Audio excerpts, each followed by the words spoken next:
ہے سیدنا عثمان غنی رضی اللہ تعالیٰ عنہ کے حوالے سے کہ ان کی شہادت کے اسباب میں بعض ان کے ایسے ڈیسیژن تھے جس کی وجہ سے صحابہ کرام ان کے خلاف ہوئے، وہ تو بالکل ریالٹی ہے، اس سے کوئی انکار نہیں کر سکتا، وہ بخاری مسلم میں موجود ہے۔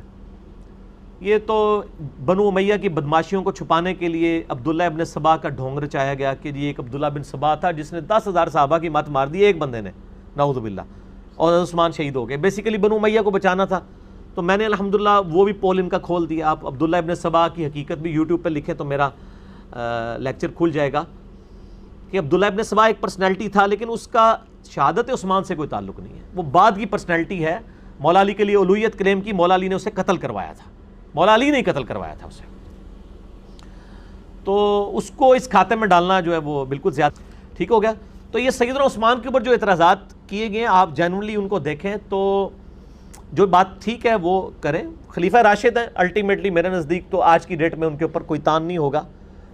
باقی ہم معصومیت تو نہیں حضرت عثمان کے لیے کلیم کرتے، غلطی کسی سے بھی ہو سکتی۔ یہ اصل میں یوں واقعہ ہے کہ حضرت عثمان کے دور حکومت میں آپ کے کچھ ڈیسیژن کی وجہ سے لوگ آپ کے خلاف بھی ہوئے تھے، پھر شہید والا معاملہ ہو گیا، وہ تو ایک تلخ ایک یعنی مسلمانوں کی تاریخ ہے۔ ایک شخص مصر سے آتا ہے، بخاری کے الفاظ ہیں، عبداللہ ابن عمر کے پاس، حضرت عثمان اور حضرت علی کے بارے میں پوچھتا ہے۔ حضرت عثمان پہ بھی وہ کلیریفیکیشن دیتے ہیں اور پھر کہتے ہیں علی کے تو کیا کہنے، یہ جدھر تم کھڑے ہو اس کے پاس ہی تو نبی کی بیٹی کا گھر ہے جس کے وہ خاوند تھے۔ حضرت علی جو ہیں وہ نبی علیہ السلام کے لاڈلے ترین داماد تھے، تو علی کی کیا بات کرتے ہو؟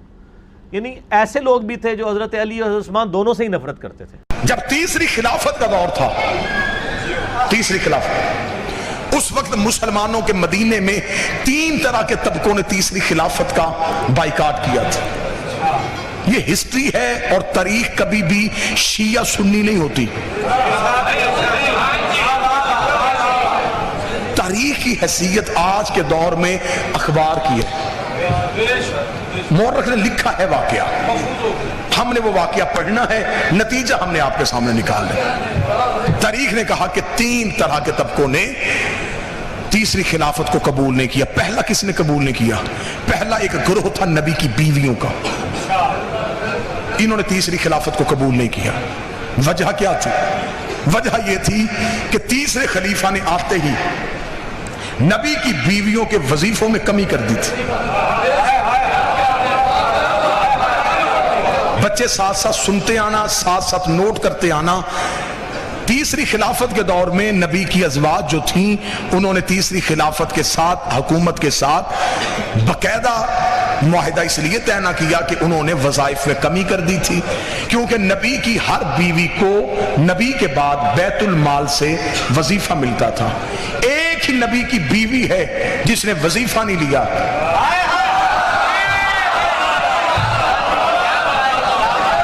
باقی وظیفے مقرر تھے اور ہر ایک کا وظیفہ علیحدہ علیحدہ تھا۔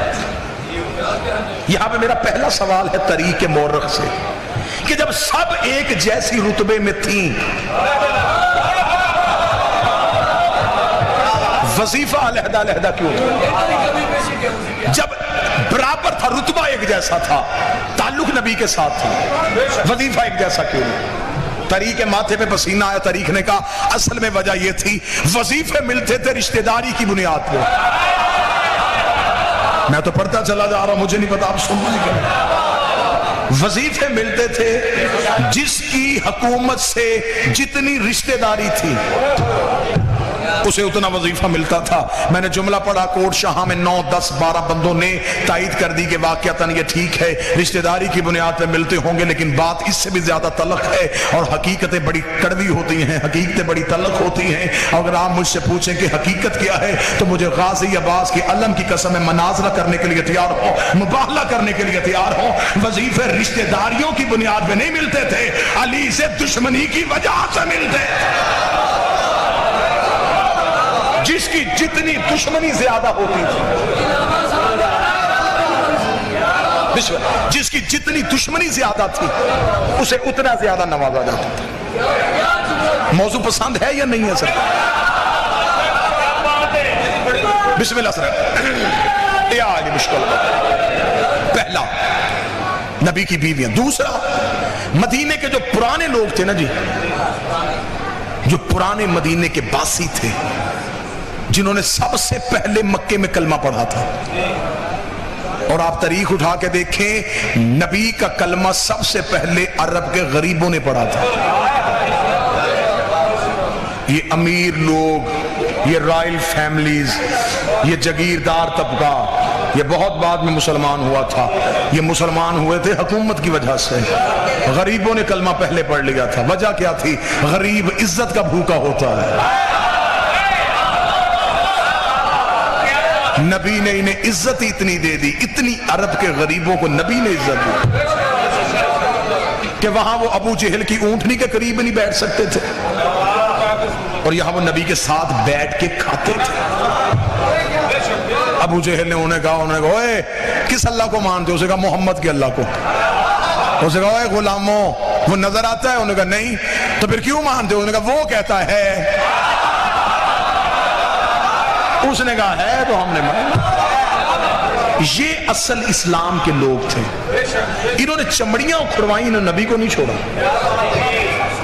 یہ دولت کے لالچ کی وجہ سے نہیں آئے تھے، یہ علی کی تلوار کے ڈر سے نہیں آئے تھے، یہ بی بی خدیجہ سے قرضے معاف کروانے کے لیے نہیں آئے۔ انہوں نے اسٹیٹ نہیں دیکھی، انہوں نے یہ نہیں دیکھا یہ اسلامی سلطنت بن جائے گی، اسلامی حکومت بن جائے گی، ہم میں سے کوئی گورنر ہو جائے گا، کوئی وزیر خزانہ ہو جائے گا، انہوں نے یہ نہیں دیکھا۔ انہوں نے صرف کردار مصطفیٰ دیکھا۔ ان لوگوں نے بھی تیسری خلافت کو قبول نہیں کیا۔ توجہ سے بات سنتے آئیے، وجہ کیونکہ ان کا مطالبہ یہ تھا کہ ایک بندے کو نبی نے اپنی زندگی میں مدینے سے باہر نکالا تھا۔ بادشاہ حسین آپ کی تائید پہ آپ کا ہاتھ اٹھانا گواہی کے طور پہ درج ہے۔ اس بندے کو نبی نے اپنی زندگی میں مدینے سے باہر نکالا تھا۔ مروان اس کا نام تھا، حکم کا بیٹا تھا۔ باپ اور بیٹا دونوں مل کے رسالت ماپ گلیوں میں چلتے تھے، یہ پیچھے نبی کی نقلیں اتارتے تھے اور نبی کو تان و تشنیع معاذ اللہ ثم معاذ اللہ توہین کرتے تھے۔ نبی نے حکم نہیں دیا، اس نے دیا کہ تو برداشت کر لیتا ہے، مجھ سے نہیں۔ انہیں مدینے سے باہر نکال، انہیں مدینے سے اتنا باہر نکال کہ تیرے بعد جو بھی تیری جگہ پہ آئے وہ ان کو مزید باہر نکال دے۔ جب تیسرا خلیفہ آیا تو بجائے ان کو باہر نکالنے کے اسے مدینے بلایا، صرف مدینے نہیں بلایا، اس سے مصر جیسی اہم ریاست کا گورنر بنا دیا۔ نوجوانوں کے لیے یہ باتیں نہیں ہوگی لیکن ضرور ان باتوں کو ذہن میں رکھنا، یہ میں پوری تاریخ کا سفر لمحوں میں کرنے لگا ہوں۔ مصر کا گورنر بنا دیا۔ مصر اس دور کی سب سے مہنگی اسلامی ریاست تھی، سب سے زیادہ پیسہ مصر سے آتا تھا، اور سب سے بڑے خائن کو اس کے اوپر گورنر لگا دیا۔ مدینے کے لوگوں نے جو پرانے رہنے والے تھے وہ اکٹھے ہو کے آئے حضرت محمد بن ابی بکر کے پاس۔ کون کہتا ہے کہ ہم صحابہ کا احترام نہیں کرتے؟ بسم اللہ۔ محمد بن ابی بکر کے پاس اور انہوں نے آ کے محمد بن ابی بکر سے کہا کہ آپ جا کے مولا علی سے کہیں کہ اسے کہے کہ اسے مصر کی گورنری سے ہٹائے۔ محمد بن ابی بکر رات کے وقت مولا علی کے پاس گھر آئے۔ اور ایک بات میں اور اپنے بچوں کو بتاؤں، مسلمان تاریخ نے بڑا ظلم کیا ہے۔ انہوں نے 3 حکومتوں میں جو مولا علی کا دور تھا اسے لکھا کہ علی نے دور جو ہے یہ خاموشی میں گزارا، گوشہ نشینی میں گزارا، علی گھر سے نہیں نکلتے تھے، علی قرآن جمع کرتے تھے۔ بہت بڑا ظلم ہوا ہے یہ علی جیسی شخصیت کے ساتھ کہ علی کے اتنے لمبے دور کو صرف چند جملوں میں بند کر دیا گیا، اور شیعہ بھی یہی جملے ممبر سے میں نے خود سنے ہیں، بندے کہتے ہیں علی قرآن جمع کر رہے تھے۔ وہ کون سا قرآن تھا جو علی کے پاس نہیں تھا؟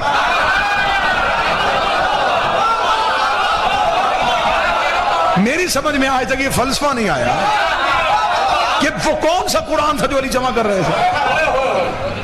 قرآن تو سارا علی کے سینے میں، بلکہ علی خود قرآن کا جسم تھا۔ علی کہاں سے قرآن جمع کر رہے تھے؟ اگر میں اس میں پوری 45-50 منٹ گفتگو کی جا سکتی ہے۔ مولا علی کا وہ جو دور تھا وہ بڑا انقلابی دور تھا۔ اب محمد بن ابی بکر جو ہے وہ مولا علی کے پاس گئے، مولا علی سے کہا کہ مولا آپ اس سے جا کے کہیں خلیفہ سے کہ یہ اس کو معزول کرے. مولا محمد ابی بکر کو ساتھ لے کے دربار میں گئے. جب دربار میں پہنچے تو نوکر نے جا کے انہیں بتایا کہ اصل حاکم آیا ہے. جو بندے سر ہلا رہے ہیں وہ تھوڑی دیر کے لیے اگر جاگ جائیں تو ان کے لیے بہتر ہے. اسے جا کے خبر دی کہ اصل حاکم ہے, حقیقی وارث آیا. وہ اٹھ کے اور کیا کہ مولا علی سے پوچھا, جی ہاں جی اے وصی رسول, اے جانشین پیغمبر, اے دماد رسول, آپ کیوں آئے؟ مولا فرمایا میں تجھ سے پوچھنے آیا ہوں کہ تو نے اسے مصر کا گورنر کیوں لگایا؟ اس کا آپ نے حکم کرتے ہیں تو ہم اسے ابھی عہدے سے ہٹا دیتے ہیں. تو آپ کو موضوع بندہ آپ دے دیں جسے ہم مصر کا گورنر لگائیں. محمد بن ابی بکر مولا علی کے ساتھ کھڑے تھے. اسے محمد بن ابی بکر طرف دیکھ کے کہا, میرے خیال میں محمد سے زیادہ موضوع کوئی نہیں ہے, اسے مصر کا گورنر لگا دیتے. فوری طور پہ اپنے کاتب کو جگایا کہ ایک سرکاری حکم نامہ لکھا کہ محمد بن ابی بکر میرا خط لے کے تمہارے پاس آ رہا ہے. جو ہی محمد تیرے پاس پہنچے اپنے آپ کو عہدے سے معزول سمجھ, اپنی جگہ پہ محمد کو تخت پہ بٹھا, سارے انتظامات محمد کے حوالے کر کے خود مدینے پہنچ.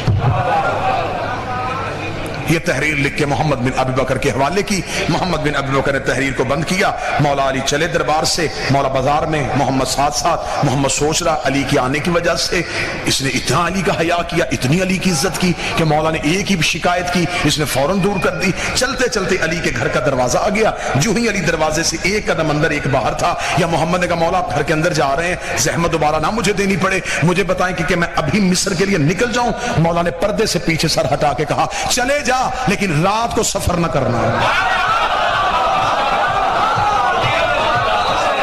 چلے جا لیکن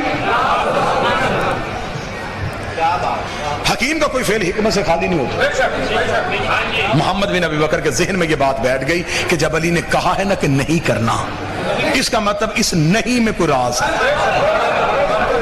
محمد بن ابی بکر نے ساتھ اپنے چند نوکر تیار کر کے محمد بن ابی بکر جب تیار ہو کے مدینہ سے نکلے ہیں تو شام ہو گئی. مدینے میں, مدینہ سے تھوڑے سے فرسخ کے فاصلے پہ گئے تھے, رات ہو گئی.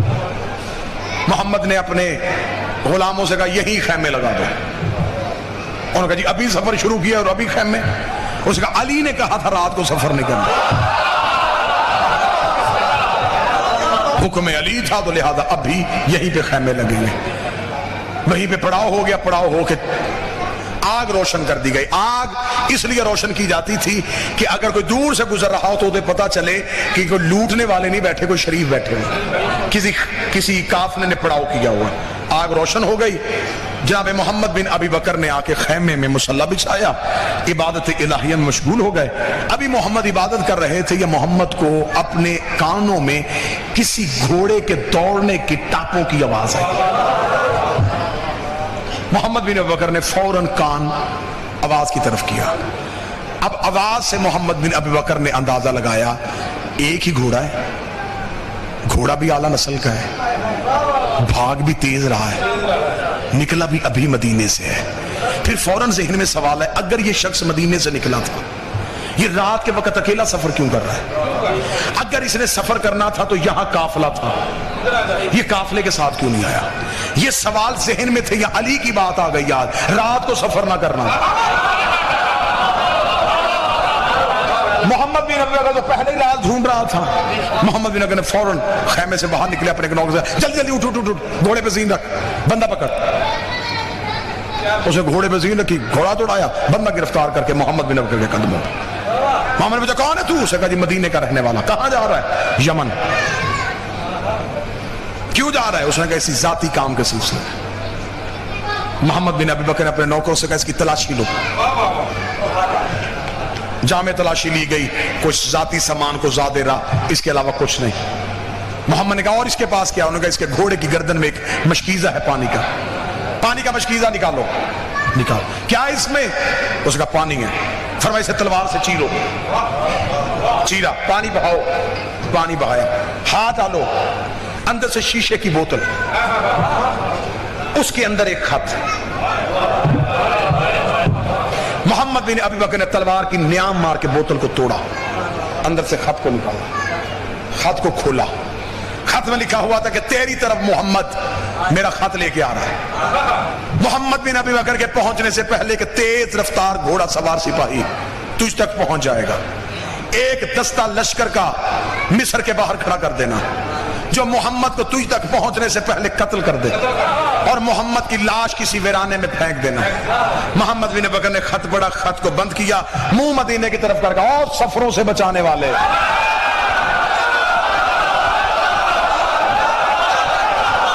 اور نیتوں کے لہجے سننے والے، اور ارادوں سے باخبر، اے نوکروں کی عزتیں رکھنے والے، بادشاہ حسین جی مالک کرم ہو گیا تیرا، بندے کو گریبان سے پکڑا، مدینے میں جا کے علی کے دروازے کے باہر محمد بن ابی بکر کے قدم رکے تھے، یہ علی کی حجرے سے آواز آئی، بندہ گرفتار ہو گیا۔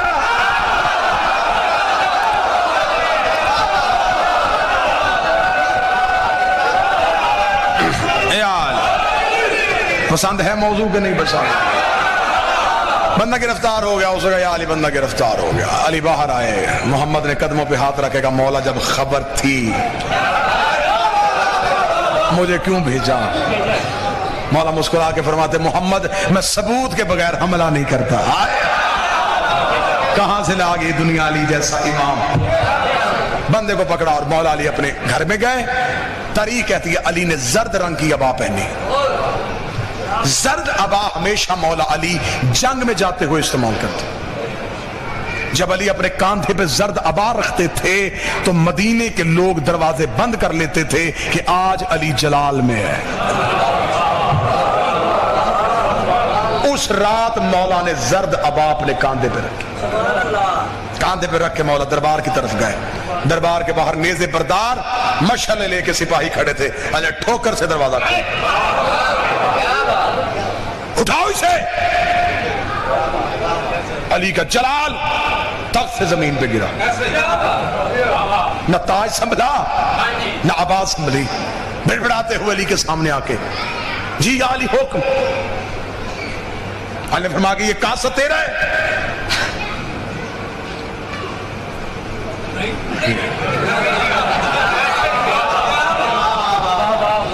محمد خط دے،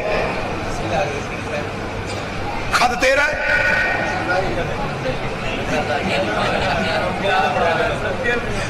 علی نے فرمایا چمڑا دربار کا ہے۔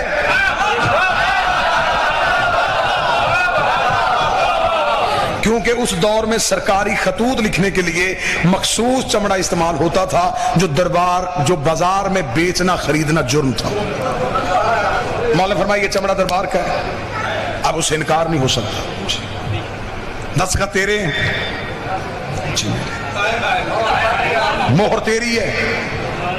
جی کاسہ تیرا ہے؟ جی گھوڑا دربار کا ہے؟